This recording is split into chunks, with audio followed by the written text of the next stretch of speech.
Hola a todos, mi nombre es Joel Brito. Mediante este video les estaremos explicando algunos temas impartidos por el profesor Amadís Suárez, maestro de la materia Fundamento del Computador. Antes de empezar quisiera decir una pequeña frase de motivación que dice así: el éxito de la vida no está en vencer siempre, sino en no darse por vencido nunca. Nuestro propósito que es presentar la tarea número 2 que dicho profesor nos ha impartido que hagamos. Nuestro primer tema a tratar, la computadora. La computadora le sirve al hombre como una valiosa herramienta para realizar y simplificar muchas de sus actividades. En sí, un dispositivo electrónico capaz de interpretar y ejecutar los comandos programados para realizar en forma general las funciones de operación de entrada al ser receptor de información, operación de cálculo, lógica y almacenamiento, entre otras. Las características principales que distinguen de otros dispositivos a la computadora como una calculadora no programable es que puede realizar tareas muy diversas cargando distintos programas en la memoria para que lo ejecute el procesador. Como podemos ver aquí, esta es una computadora moderna. Una computadora está formada por varias partes, es decir, monitor, teclado, mouse o ratón y CPU. Dentro del CPU están los componentes principales que le dan vida a un computador. Nuestro siguiente tema será la Pascalina. La Pascalina es una de las primeras computadoras mecánicas que funcionaba a base de ruedas y engranaje. Fue inventada por Blaise Pascal en el año 1645, tras 3 años de trabajo sobre la misma. Se fabricaron varias versiones y Pascal en persona construyó al menos 50 ejemplares. El primer uso de la Pascalina fue en la hacienda francesa, debido a que Pascal diseñó la Pascalina para ayudar a su padre, que era el contador en dicha entidad. Debido a ello, la Pascalina estaba destinada básicamente a solucionar problemas de aritmética comercial. En 1670, el filósofo matemático alemán Gottlieb Wipfel perfeccionó esta máquina e inventó una que también podía multiplicar. Como podemos ver aquí, esta es una imagen de la Pascalina. Vamos al siguiente para ver nuestro próximo tema. La máquina analítica. La máquina analítica de Charles Babbage contaba de engranajes y ejes, pero a una escala inconmensurablemente mayor, puesto que requería miles de esos elementos por un lado y controles de regulación por otro.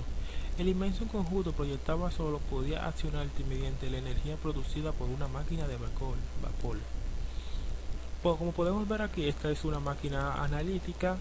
Pueden ver, por un lado tiene sus elementos que requería, por otro tiene sus controles de regulación.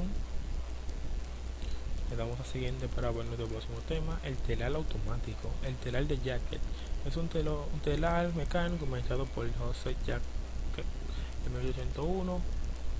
Utilizaba tarjetas perforadas para conseguir tejer patrones en la tela, permitiendo que hasta los usuarios más inexpertos pudieran elaborar complejos diseños. Cada tarjeta perforada correspondía a una línea de diseño y su colocación justo con otras tarjetas determinaban el patrón, que podía ser en forma de ligamento o almura, con el que se tejía en la tela. Cada agujero de la tarjeta correspondía con un gancho bolus que tenía dos posiciones, pudiendo estar arriba o abajo. Como podemos ver, estas son las tarjetas perforadas que están en la máquina, que impartirán un diseño específico en la tela. Nuestro siguiente tema, la máquina tabuladora. La máquina tabuladora es una de las primeras máquinas de aplicación en informática. En 1890, Hermann Göring había desarrollado un sistema de tarjetas perforadas eléctricas basada en la lógica de Borde. Aplicándolo a una máquina tabuladora de su invención, la máquina de Göring se usó para tabular el censo de aquel año en los Estados Unidos durante el proceso total no más de 2 años y medio.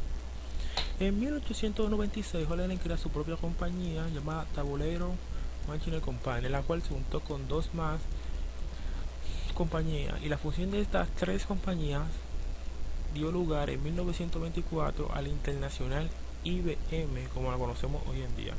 Podemos ver aquí, esta es una máquina tabuladora. Le damos al siguiente para nuestro próximo tema, la Mark I. El IBM Automatic Sequential Controller Calculator, más conocido como Hardback Mark I o simplemente Mark I, Fue el primer ordenador electromecánico construido en IBM y enviado a Harvard en 1944. Tenía 760.000 ruedas y 800 kilómetros de cable y se basaba en la máquina analítica de Charles Babbage. Funcionaba con relés, se programaba con interruptores y leía los datos de cinta de papel perforado. La Mark I era una máquina digna de admirar, pues sus longitudes eran grandiosas, medían unos 15.5 metros de largo, unos 2.40 metros de alto y unos 60 centímetros de ancho. Pesaba aproximadamente unas 5 toneladas, pero lo más impresionante fue una cubierta de cristal que dejaban que admiraban toda la maquinaria en su interior. Como podemos ver aquí, esta es una máquina Mark I. Como podemos ver, aquí está el cristal que dejan ver los componentes. Nuestro siguiente tema a tratar es la etnia. La etnia, como sus siglas en inglés dicen, en español, computador integrador numérico electrónico. Fue la primera computadora de propósito general. Era Turing completa, digital y susceptible de ser reprogramada para resolver una extensa clase de problemas numéricos. Fue inicialmente diseñada para calcular tablas de tiro de artillería para el Laboratorio Universitario de Balística del Ejército de los Estados Unidos. La etnia estuvo fabricada por la Universidad de Pensilvania en 1946, año en que la humanidad también se encontraba inmersa en uno de los conflictos más fastidiosos de nuestra historia, la Segunda Guerra Mundial. Como consecuencia de ello, se sufrirá un gran avance en todo aquello relacionado con la tecnología, en especial en las comunicaciones. El auténtico logro de ingeniería que marcaría antecedentes de aquellos que hoy utilizaríamos para navegar en Internet. Gracias a la etnia, se dio a cabo la creación del Internet como lo conocemos hoy en día. Esta es una imagen de la etnia, como pueden ver, es una gran máquina que abarcaba todo un salón. Nuestro siguiente tema, primera generación de la computadora. La primera generación de la computadora abarca desde el año 1951 hasta el año 1958, época en la que la tecnología electrónica era a base de bulbos o tubos de vacío para procesar información. Los operadores ingresaban los datos y programas en código especial por medio de tarjetas perforadas. El almacenamiento interno se lograba con un tambor que giraba rápidamente, sobre el cual un dispositivo de lectura o escritura colocaba marcas magnéticas. Esto se caracterizaba porque estaban construidas con electrónica de válvula, se programaban en lenguaje de máquina. Como podemos ver, esta es una máquina de la primera generación. Vamos a ver los bulbos o tubos de vacío. Le damos al siguiente para ver la segunda generación de la computadora. El invento del transistor hizo posible una nueva generación de computadoras, más rápida, más pequeña y con menores necesidades de ventilación.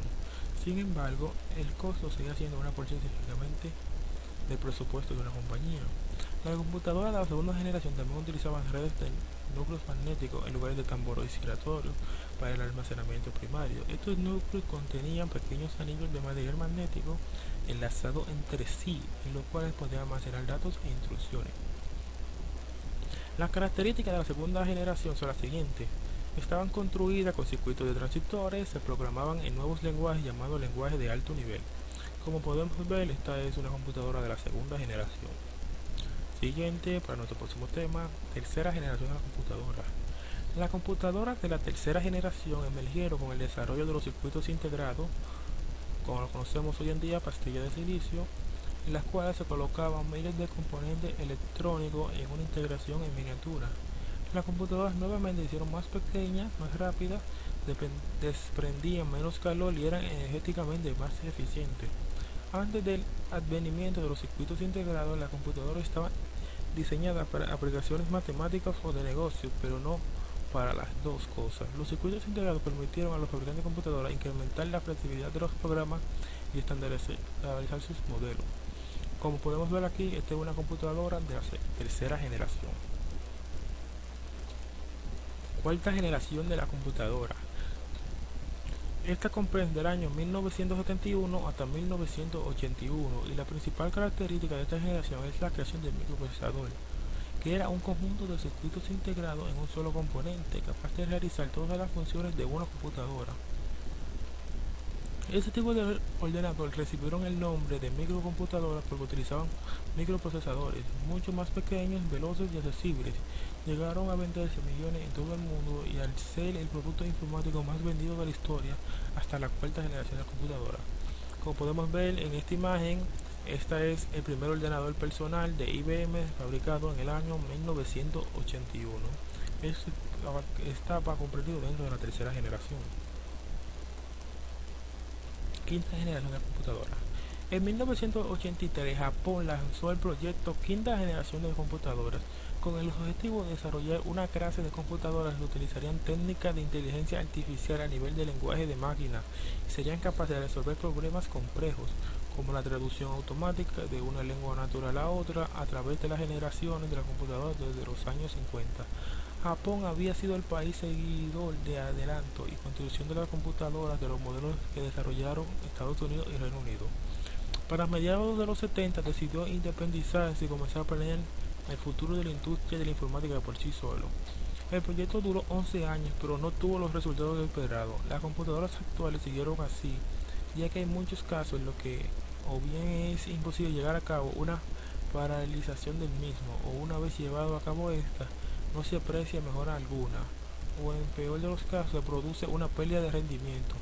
Hay que tener claro que para realizar un programa paralelo debemos, para empezar, identificar dentro del mismo partes que puedan ser ejecutadas por separado en distintos procesadores. Además, es importante señalar que un programa que se ejecute de manera secuencial debe recibir numerosas modificaciones para que pueda ser ejecutado de manera paralela. Es decir, primero sería interesante estudiar si realmente el trabajo que esto conlleva se ve compensado con la mejora del rendimiento de la tarea después de paralelizarla. Como podemos ver aquí, una computadora de la quinta generación muy parecida a la que usamos hoy en día.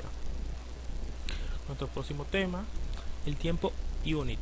El tiempo unit o tiempo POSIT es un sistema para la descripción de instantes de tiempo. Se define como la cantidad de segundos transcurridos desde la medianoche del 1 de enero de 1970 sin contar segundos intercalares. Es universalmente usado no solo en sistemas operativos tipo Unix, sino también en muchos otros sistemas de computadores. No se trata ni de una representación lineal del tiempo ni de una representación verdadera del UTC, a pesar de que frecuentemente se lo confunde con ambos. Pues el tiempo que representa es UTC, pero no tiene forma de representar segundos bisiestos de UTC. Como podemos ver aquí, esta es la imagen del tiempo unit. Como puede ver que esto abarca el tiempo en segundos. Siguiente para nuestro próximo tema, la primera computadora que funcionó en otro planeta. Esta fue el computador de navegación del Apolo. Era un elemento fundamental del programa Apolo. Su papel en el programa espacial de 1969, primer viaje a la Luna, fue proporcionar la capacidad de cálculo necesaria para controlar la orientación y la navegación del módulo de mando CM de Command Module y el módulo lunar LIN del Lunar Module. Este ordenador destaca por haber sido uno de los primeros computadores basados en CIS. El AGC y su interfaz DSKI se desarrollaron a principios de 1960 por el MIT Instrumental Laboratorio para el programa Apolo. Como podemos ver aquí, está el computador de navegación de Apolo. Le damos a siguiente para ver nuestro último tema, la laptop más rápida del mundo. Hoy en día hay muchas laptops con gran rendimiento, pero hoy en día la laptop más rápida del mundo es la MSI GT80 Titan. Es la laptop más rápida en estos momentos, aunque la Tianhe 2 desarrollada por la Universidad Tecnológica de Defensa China es la PC más rápida. Acá, para los que no entienden, la MSI GT80 Titan es la laptop más rápida, aunque la única computadora que la sobrepasa es la computadora Tianhe 2 fabricada por la Universidad de Tecnología China. Fue un placer realizar este video, muchas gracias, espero que haya sido de su agrado.